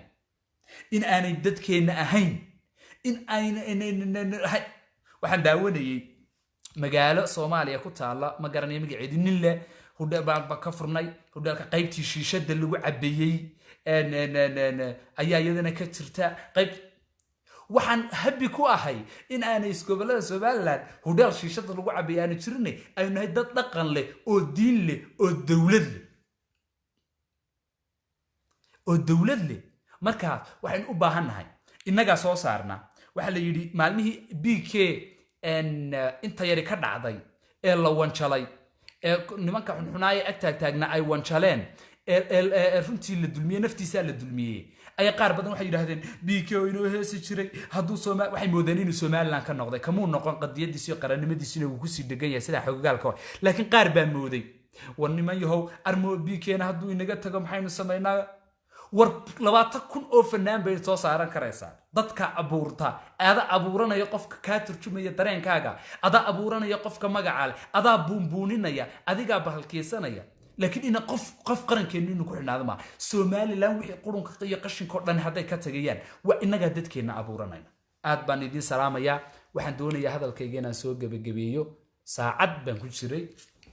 waxaan idin kula talinayaa reer Somaliland inaad xasuusataan horta xagaad ka timaadeen aydin isweydiinin xagee baad u socotaan nin aan garanayn wuxuu soo maray iyo dhibtuu soo maray iyo dhibaatadii loo geystay inuu ka fikiro halkuu u socdo xaqba uma lahaba haddaadan garanayn halkaad ka timi garanaysid meesha socotide meeshu gaariga tareenka soconaya kula galaad aadaysaa caqli laawow laakiin waa inaad ka fikirtaa xagee baad ka timi xagee baad joogtaa xagee buu maanta taagan tahay waa inaad qiimaysaa halkaad taagan tahay iyo halkii aad ka timi tusaale yar baan idin siinayaa maanta waxaynu ku heesnaa ood aragteen fanaaniinteena nuur daalacay oo kale oon aaminsanahay fanaanka qaranka inuu yahay nuur daalacay بشارة باندي أبان ولا قالي كو سلامة يا صحفيات قرن فكو جعلا ولا المهاتسين أبان كو سلامة وحن دونيا إن إذن حسوسيو إما كان نور ضالع يقرأ عدد كو يسند حماها دافها وانا قدسها وحيدا عيابا دلكي ساي ما حد شري كو يسيسي ما أنت هالهاس سوغان تقول عن اللي قصيا هذا ما أنت كو يسيد هيان كتبتي سهايستا هركي دريم عادا هورتي هنكي قرن كان رموبي هنك قرن كمان رموبي هدات كو هيستي دغاها ugu riday inaanay dhacayn dhibaatadii inagu soo dhacday inaanay mar dambe inagu dhicin shalay toolo qura maxaad ku heesaysay shalay toolo fanaaniin baa jirtay duurka ku jirtay oo qori sidatay oo mar heesaysay waxa kamid ah maxamed mooge liibaan allah u naxariistay oo ay inaga dileen faqashto oo tollay reer Hargeysa markuu qaadayay maxamed mooge isagoo oo dagaalamaya baa la sheegay sida igu maqaalaa oo qori sita ayuu dhintay waliba waxa la sheegaa ninkii xabada ku dhuftay cadawga soo weeraray ninkii xabada isna inuu dilay baa la sheegaa laakiin se ila waxaan idin fanaaniintu waxay jirtay kuwii qorigooda iyo dalkooda u halgamayay ahaayeen waxa jirtay fanaaniinta qaranku mar ay lahayd maanta hadday leeyihiin hankii qaranka rumoobay hadday leeyihiin dhulkeena nimca fadhida mar baa jirtay ay lahaayeen markii la halgamayay heesii halganka ee barta war waxa barta eg aniga maxaas muwaadin reer Soomaaliland iga dhigay igama dhigin in dawladda lacag siisay igama dhigin in iska noqday waxa iga dhigay waxaan baaraa oo waqti geliya wixii la soo maray waxaan la sheekaystaa wixii dadkii joogay waqtiyadii dulcad markii la tunaa in nus milyan reer Soomaaliland dulcad ninka qisadii uu ka sheekeynayay ninkii la oran jiray قلنا هراء قصة وكشكيني كلتون على عبدويو سو قصة داس الدلعة كما يدعيني مركي شنس مليون ترنا محي كسبنايين وان بارا كدب واحد إيجاش أجادا درين كدبات دي دتك يقولوا جيستي كدب واحد دوني إن أنا كوادن بدبات داس كودعين سلاسة أسعوتا فنانين تين قرنك أيام وذي فنانين تين قرنكو مركي أي قوري جسدتي هوب كدجال ميسي وإنات بعدان haddaan idin weydiiyo hal qof heesii halganka maxaad ka garanaysaan waxa laga yaabaa qof reer Soomaaliland inaan intiina badan idin garanaynaba waxa jiray heesaha halgankan mid idin ka xasuusinaya dhashi kan u cararaya ee faqashta aadaya ee Soomaaliya aadaya ayay sheegayeen hees baan idin qaadaya heestan idin qaadaya waa heesii halgankay ka mid tahay heestaas markaan idin qaado ayaan erayar doonaya inaan markaa ka sheego waxay heestaasi oranaysay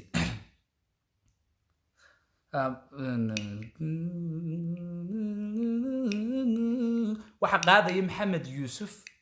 cabdinaasir macalin cadiidi baa tumaya kinsi xaaji aadan iyo fanaaniintiina way ag taagan yihiin way ka ag heesayaan dhagar qaba la yiraahdo dhulkayga la yiraahdaa waxay oranaysaa dharaar walba waayeeda wi ilaahi dhisayaqaane muxuu dhagar qabay adduunka dhoobada afka lagaga jiiday dhallaankeeniyo carruurta waraaba ku dhowri mayno dhallaankeeniyo carruurta waraaba ku dhowri mayno dhulkayga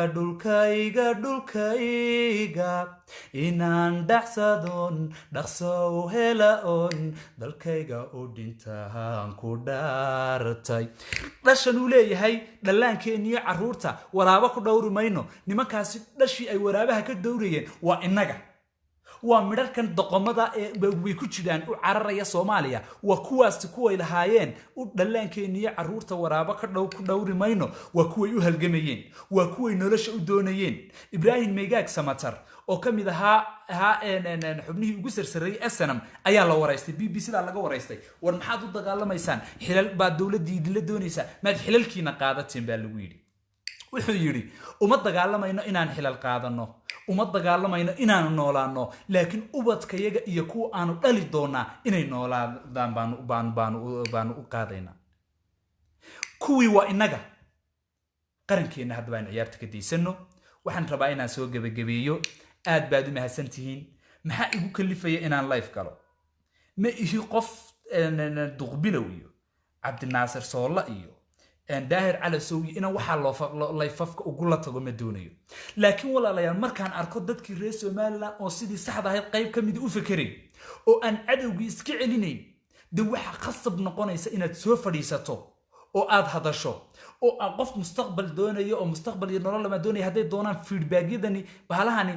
layfafkan animka soo galay kan iyo kii horeba inay noloshayda saameyn dab ku yeeshaan markaan weynaado laysoo adeegsado ay dhici karto mustaqbal yeeshan han yeesho haddana waxa khasaba inaan idinka wax idin fahansiino inaan isla jaan qaadno in xogaha aynu kala haysan aynu gudbisano inaan idin sheego inaad dad tihiin inaan idin sheego inaad dal tihiin inaan idin sheego inaad guulaysan as ayaa khasbaysa oo khasab ka dhigaysa inaan dalkeena iyo dadkeena u heshano aad baad u mahadsantiin waqti wanaagsan baad ila qaadateen reer Somaliland aad baad u mahadsantiin war nacasnimada iska daaya nacasnimada war hooy iska daaya war hooy kala qoqobnaanta iska daaya war hooy kala waa qof kasta qabiilku doonu noqon kara qof kasta ninku doonu wadan kara anigu siyaasadda Somaliland markay noqoto de fikirkayga dhex kama yihiin qof baan taageeraya qofkan doonaan taageeraya laakiin waa inaan Somalilandnimadiina kala kaxayn waa inaad qofka doonto taageerta siyaasadda gudaha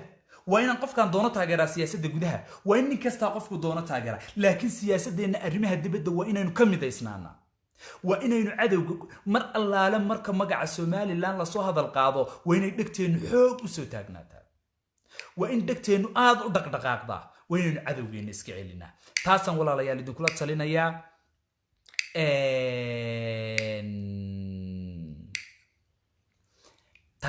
idin kula talinayaa dalkiinana eg waan ogahay inaad tihiin dad xaruuriya waliba intiinan idaawanaysaa waxaan ogahay intaynu isku aragtida ahayn ee isku fikirka ahayn ee isku si wax u wada arkaynay inaad tihiin midmid reer Soomaaliya oo deena daawanay way xaq bay u leeyihiin daawadaan laakiinse inay ugu dhex jiraan iyo midmid kale si yar liidato u fikiraya iskaga jiro taasaan ogahay inaad tihiin marka mar walba walaalayaal waxaan idinku dhiirigelinayaa inaydin gaban war in marka Somaliland la maagayo deynad wax ka celisaan yaa wax ka celinaya mid kasta hadduu xishoodo reer Somaliland wax xishootaan xishoodka iska daaya waad is ilaalisaana is ilaalinta iska daaya waxaad tirahdaan waa walaalo war nimaan ku ogolayn inaad walaal yahay walaalka mar baa lagu odhanayaa Soomaalidid heer waxa la gaarsiinayaa in lagu dhaw Soomaalidid waradeer Soomaalidu ma wax qaraxda Somaliland baan haydii taas ka muhiimsan soo inaad Soomaali lagu xuxiyo horta dambeeyo horta Somaliland baan hayo nin Somaliland Soomaalida lagu sheegiya kaale adaa lagu garanayaa meeshaad ka timi reer Somaliland ba Soomaalidii saxda ahayda manin reer koonfureed oo ururisoo wax la isku dardarayo qaar baantuyo qaar galbeedka Afrika ka yimaadeen ayaa Soomaalinimo ka sheegan kara mulkiilaha Soomaalida taa suugaanta gabayada heesaha iyo dhaqanka Soomaaliduba Somaliland bay ka yimaadaan erayna iska ilaaliyade koonfuriya waxa inaga ilaali marka ka shay laadnugu qoyba noqonaysa Somaliland Soomaaliya wayna hadalkiina adeegsata marka waxa ka sheegan kara ninsanku inta leegyahay timihiisu adag yihiin oo saad moodaysid inay markuu u soo baxayaan ooyayo ayaa Soomaali ka sheegan kara ada owner Soomaali ka adiga 60kii yaa curiye horta fikirkan Soomaalida inay Soomaali midowdo yaa keenay adaa keenay awoowayaasha bay ahaayeen kuwii 60kii ku doodayay ee Soomaalideeni midowda guriyay ee Soomaalida raadinay adiga adaa Soomaalida iskale waxaan u wadaa in Soomaali midowdo de ka Djibouti jooga ma rabin in Soomaali midowdo kaasina ma doon qolada koonfurtuna way ku kala jabeeno war in daayeen nimankan inoo keenin maxay ahaayeen dawlad Soomaali war Soomaalina doon min adaa Soomaalidan watay ownerkii Soomaalida tahay Soomaali cidna uga meertimatiin adiga iskale adaa dhaqankeeda iskale adaa heesaheeda iskale bal sheegade 10 ha gaadheen heesihii hore ee markii Soomaaliya midaysnaayeen iyo heesaha caanka iyo heesaha bahalkeesan inay gaadhaan 10 ma gaadhaan 10 heesood ma gaadhaan intay leeyihiin adaa wada leh heesihiina adaa leh dhaqankiina adaa leh yaa Soomaali ka sheegan kara cidna Soomaali kama sheegan karto reer Somaliland oo idinka Soomaali iskale idinka owner iska ah idinka fikirka Soomaali midowda keentay Djibouti Soomaaliduna de walaal Soomaaliya ma aha ninka doonaya inay Soomaali midowdo ee aaminsan bulshada Soomaalida ee 15 milyan ha midoobeen وإنه سوماليا إلا لم يدوب يعني كيف فكريني فكر كيسو هالنقطة جيبوتي إثيوبيا إلا حرية سوماليا إثيوبيا أي حريان كوا كينيا أي حريان لنا عاوية سوماليا قرحية ذي بلايا ذي سكديسو مركز على فكرة سومالي دو إني ميدود أو أي ميدود بكرتني ولا بس أقول دل كيسي هذا دونا سيدا جامعة عرب تقرأ جامعة سوماليا ذا سمستان سيدا ميدود غيره وكل ميدود سوماليا ذا سمستان لكن سي حمر oo aan dhaqan Soomaaliyeed barahayn oo Talyaani laga hadli jiray markaynu tagnay inay Soomaali idin kala turjunto walaalayaal ma Soomaali inay anu hadaan doonay Soomaali inay midowda Djibouti waa Soomaaliya in Djibouti ba midayno iyo Somaliland horta ka bilowno Djibouti baa nabada Djibouti baa barwaaqa Djibouti baa dhisan ninka doonaya Soomaali inay midowda horta in Djibouti la midowno kadibna dawlad deegaanka in isku dhaqanay soo xoreyno balaayadaasna markay qarax iska soo daayaan soo kala daalaan ee ay ama is soo dhameeyaan ee inta yar ee okayga ay soo hadho markaas haynoo yimaadeen markaas haynoo hadno laakiin taad sidoo noqonayna waxaan idin leeyahay hees hibanuura qaado oo reer Somaliland kadibna heesta caalamkeena ku soo xiran doona saaseen isku macsalaameyn doona hibanuura heesay qaado ayaan idin kula sii dardaarmaya qaar ba markay maqlaan hibanuura heesaysa waasii koodhanaya Soomaa hibanuura waa gabadh reer Somaliland inaga ale waa hantideena inaga aynu xagga ku darnay magaca iskaga dilnay oo kale ka mid tahay marka hantideena weyn ka soo ceshineynaa wax kasta marka hibanuura reer Somaliland bariga yaraydaynu balaayada la midaysnayn heesay qaaday ba waxay tiraahdaa aqal tir la'aanti keligii ma taagane haddaynan istaakulin tamaryeelan mayne ka tashada cadaawaho isku tiirsanada ka tashada cadaawo isku tiirsanada ka tashada cadaawo reer Somaliland isku tiirsanada tabalada adduunka hadba meel taagan tollahan ku dhaarte hurdano matale ka tashada cadaawo isku tiirsanada ka tashada cadaawo isku tiirsanada ka tashada cadaawo isku tiirsanada ka tashada cadaawo isku tiirsanada balanteen waa sida war waa inaynu cadawga ka tashano oo waa in la isku tiirsanaado oo waa in walaalana noqdo kadibna cadawga la iska celiyo markaasaynu u baahannahay inaynu cadawga iska celino waraynu cadawga ka tashano waryaadheen dadkiinan kala qoqoban ee kala qaybsan waa midharka yarkaaye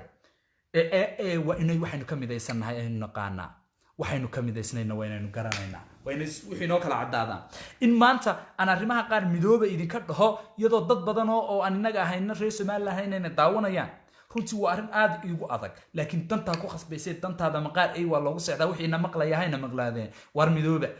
oo midaysnaada oo walaalayaal aynu ku wada jirno oo dalkeena ilaashano heestii calanka Somaliland ayaan inoogu soo gabagabeynayaa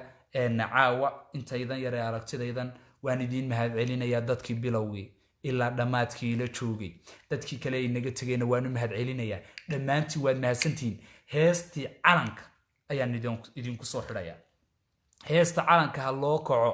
berigii hore marka aan layfafka soo geli jiray waxaan ka mid ah dadkii ugu horreeyay layfafka bilaabay waliba qadiyada Somaliland baan ugu golin jiray marka heesta calanka aan ku soo xidhanayo wax kasto layfaan galo dadku ubaxyada iyo calamaanta Somaliland iyo waxba saa u daadin jireen intiina aynu isku cusubnahayna way xasuusinayaa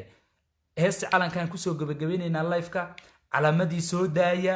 war ha loo kaco heesta calanka waa loo kaca marka la qaadayo marka maadaama aynu qaarado kala duwan ku sugannahay halka ubaxyada iyo loofafka iyo calankii iyo astaamaheeni ayaynu ku qabanayna markaas heestii baan bilaabayaa calankii weli ma arko weli calankii Somaliland ma arko weli calankii ma arko weli ma arko tankis iyo mahadsanid iyo geesu baan arkaya laakiin ma arko calankii baan u baahanahay dhool bari baa bilowday calankii baan u baahanahay waa akhtar kii iyo caddaankii iyo soo daaya calankii baan u baahanahay calankii waxaan ka yaabay heesta calanka Somaliland waxa sameeyay Xasan Sheekh Muumin abwaan reer Boorama abuha ereyada ku jira iyo midnimada iyo nabadda iyo guusha iyo dastuurka iyo isku tiirsanaanta war haddaynu heesta qura dabaqno wallahi biliyo tale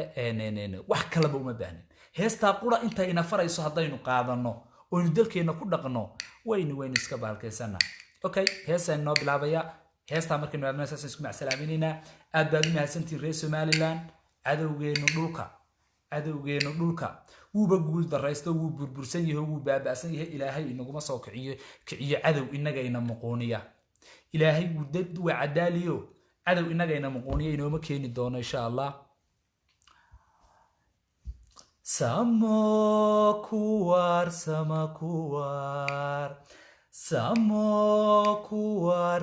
Samakuwar sarreeye calanka suudhay bilay dhulkiisa samakuwariyo iyo bogaadin sugan hambalya suban kugu salaane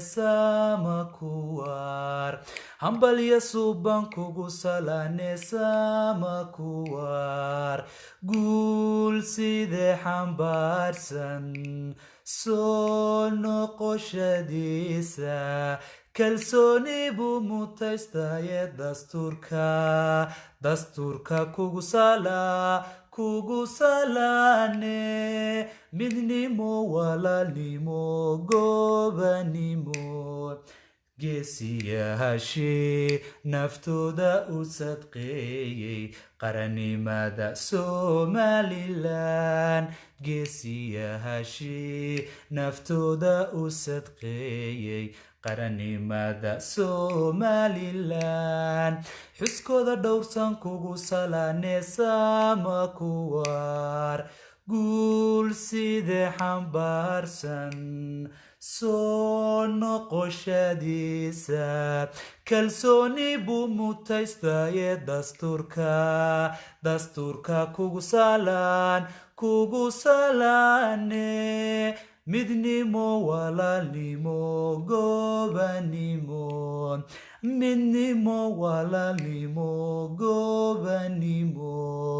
islaanimo kugu salaane samadiyo islaanimo kugu salaane samihiyo samakuwar Somaliland samakuwar Somaliland aad baad u mahadsantihiin ilaahay dalka iyo dadka iyo deegaankaba haynoo barwaaqeeyo ficilka iyo geesinimada haynoo kordhiyo aad baad walaalayaal u mahadsantihiin dhammaantiin aad baan idinku mahadnaqayaa waad mahadsantihiin insha allahu tacaala markaad xigtaa waa inaynu halkaa kasii wadnaayo waxaan doonayaa inaad wada noqotaan wada difaacayaal oo difaacdaan qaranka oo qofkayna soo hadal qaada ku degtaan oo doqonta iyo cadowgeena xataa haddaad isku reertiin iyo haddaad isku walaalatiin war qofka qarankiina ka soo horjeesta ee cadowga aada iskuma ogin qofka qaranka ka soo horjeesta ee cadowga aada wuxuu la mid yahay qof ridoobay oo diinta islaamka inagu inoo la mid yahay oo inaga ridoobay qofkaas oo kalena dee cafisba ma lahaba aad baad walaalayaal u mahadsantihiin mar labaad iyo mar saddexaad iyo mar afraad waxaan idin mahad celinayaa gaar ahaan hablaha waxa ubaxyo iyo loofaf ka dhacayaan arkayay aad baad u mahadsantihiin walaalayaal dhammaantiin thank you aad mahadsantihiin see you insha Allah haddii lahayd